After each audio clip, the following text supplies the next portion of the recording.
الحمد لله رب العالمين والعاقبة للمتقين والصلاة على النبي الكريم وعلى آله وأصحابه أجمعين أما بعد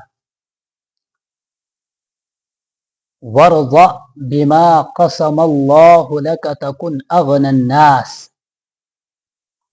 معزز سامعین کرام، گزشتہ کل آپ حضرات کے سامنے حضرت ابو ہریرہ رضی اللہ تعالی عنہ کی ایک روایت نقل کی تھی، جس میں وہ فرماتے تھے کہ نبی علیہ الصلاۃ والسلام نے فرمایا کون شخص ہے جو ان 5 چیزوں کو محفوظ کر لے گا. ابو ہریرہ رضی اللہ تعالی عنہ نے جواب دیا تھا کہ میں ان کو محفوظ کروں گا، اور پھر آپ صلی اللہ علیہ وسلم فرمایا کہ خود بھی ان پر عمل کرنا اور دوسروں تک بھی ان کو پہنچانا. تو حضرت ابو ہریرہ نے لبیک کہا. اس میں سے سب سے پہلی چیز جو آپ علیہ الصلاۃ والسلام نے فرمائی تھی کہ انسان عبادت گزار کب بنے گا، اس کے لیے انسان کو کیا کرنا ہے. تو آپ صلی اللہ علیہ وسلم نے فرمایا تھا اتق المحارم تکن اعبد الناس، کہ تم حرام کاموں سے بچو تو لوگوں میں سب سے زیادہ عبادت گزار بنو گے. اگرچہ تمہارے پاس نفلی عبادت زیادہ نہ ہو، تم نے نوافل کی کثرت نہ کی ہو، اس کے باوجود بھی تم لوگوں میں سب سے زیادہ عبادت گزار ہوں گے اگر تم حرام کاموں سے، حرام چیزوں سے، اللہ رب العزت نے جن چیزوں سے ہم کو روکا ہے ان چیزوں سے رکو گے تو سمجھ لینا تم لوگوں میں سب سے زیادہ عبادت گزار ہوں. اللہ رب العزت کرے کہ ہمارے اندر بھی یہ چیز آئے کہ فرائض اور واجبات کے بعد جو اہم کام ہے وہ ہے اللہ رب العزت کی حرام کردہ چیزوں سے بچنا. اللہ کرے ہم بھی ان چیزوں سے بچے اور ہم بھی بہترین عبادت گزار بنے.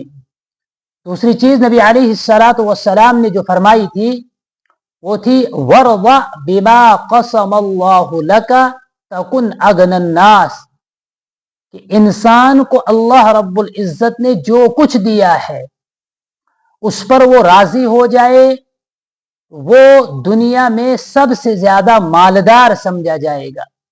اس روایت میں نبی علیہ الصلاۃ والسلام نے فرمایا کہ انسان کو جب غنا حاصل ہو جائے گا، انسان جب لوگوں سے بے نیاز ہو جائے گا، اس وقت وہ لوگوں میں سب سے زیادہ مالدار بن جائے گا.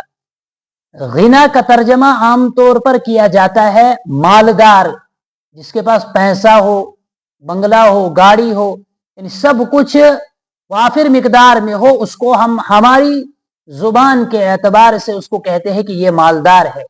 لیکن حقیقت میں مالدار وہ نہیں ہے.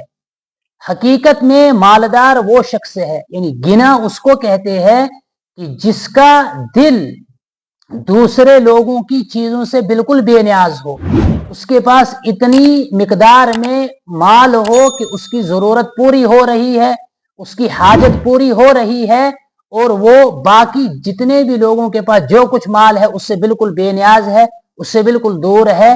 اس کا نام غنا ہے.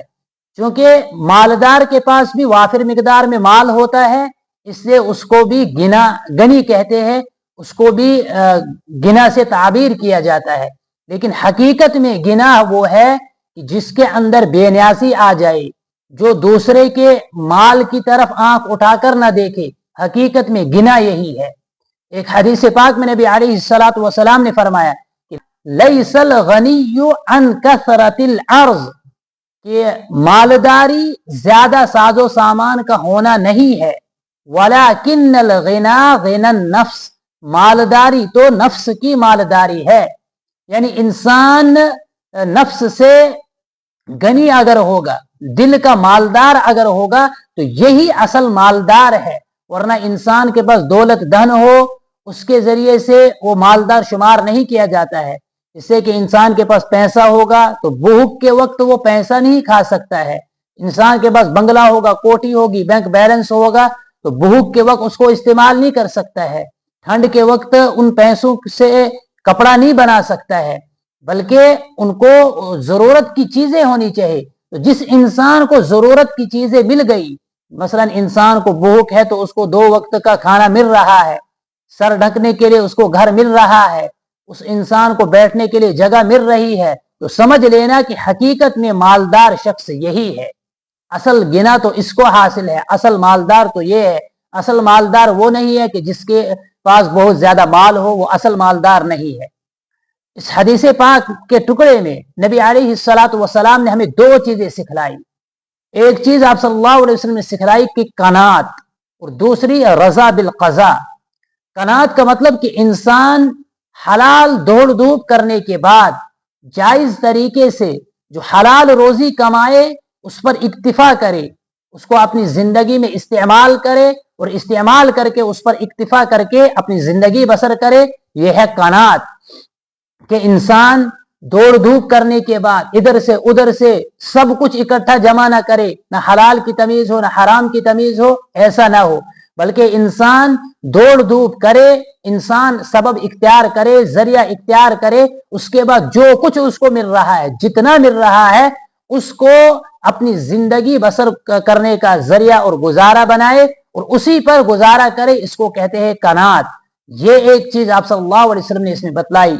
دوسری چیز اس میں آپ علیہ الصلوۃ والسلام نے بتلائی رضا بالقضاء، یعنی انسان جائز دوڑ دھوپ کرنے کے بعد، حلال طریقے سے روزی کمانے کے بعد جتنی کاوشیں کرتا ہے، جتنی محنتیں کرتا ہے، ان تمام چیزوں کے بعد جو کچھ اس کو مل رہا ہے اس پر اس نے اللہ کا شکر ادا کرنا ہے، اور اس پر اس نے واہولے نہیں کرنے ہیں کہ میں نے اتنی محنت کی تھی، مجھے اتنا ہی پیسہ ملا، میں نے اتنا رات دن لگایا، مجھے اتنی ہی رقم ملی، یہ کیا ہے، یہ ایسا ہے ویسا ہے. نہیں، بلکہ وہ جتنی محنتیں کرتا ہے اس کے بعد جو کچھ اس کو مل رہا ہے اس نے یہ سمجھنا ہے کہ میری قسمت میں اتنا ہی تھا، میرے مقدر میں اتنا ہی تھا، میری تقدیر میں اتنا ہی تھا، مجھے اتنا مل گیا.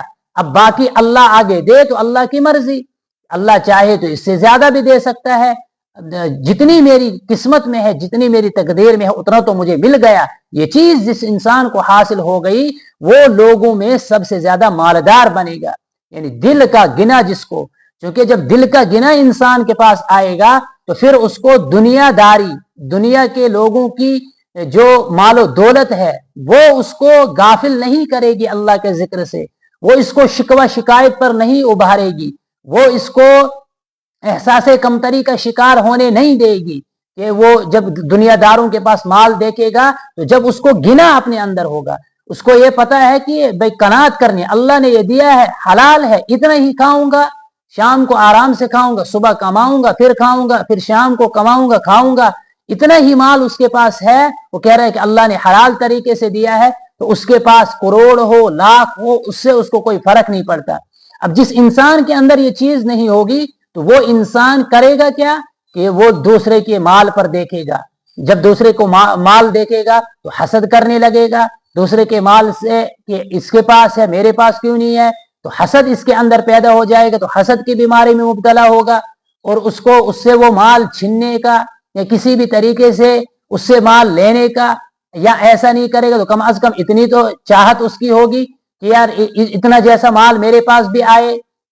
تو اسی چاہت میں اس کی زندگی گزر جائے گی، جو ہمیشہ اسی کشمکش اسی پریشانی میں رہے گا کہ اس کے پاس ہے، اس کے پاس ہے، اس کے پاس ہے، میرے پاس کچھ نہیں ہے، جس کی وجہ سے یہ اللہ کا ناشکرہ بن جائے گا. اس کے اندر ناشکری پیدا ہو جائے گی اور ناشکری کی وجہ سے جو کچھ اس کے پاس نعمتیں ہیں وہ بھی ختم ہو جائے گی. اسے کہ اللہ رب العزت قرآن کریم میں فرماتے ہیں اگر تم شکر کرو گے تو میں تم کو عطا کروں گا، تم میری نعمتوں پر شکر نہیں کرو گے تو تم سے تمہاری نعمتیں چھین لی جائے گی. نبی علیہ الصلوۃ والسلام نے دعا فرمائی اللہم قنعنی بما رزقتنی، اے اللہ تو نے جو کچھ مجھے رزق عطا کیا ہے، جتنی بھی چیزیں مجھے دی ہے اسی میں قناعت اختیار کرنے کی مجھے توفیق عطا فرما. شیخ سعدی رحمۃ اللہ علیہ نے ایک واقعہ نقل کیا ہے کہ ایک مرتبہ ان کا جانا کہیں پر ہوا تو وہاں پر ایک تاجر کے گھر ان کا ٹھہرنا ہوا. جب دسترخوان لگایا گیا، تاجر صاحب بڑے مالدار تھے، اللہ رب العزت نے عزت سے نوازا تھا، دولت شہرت سب کچھ اس کو عطا کی تھی.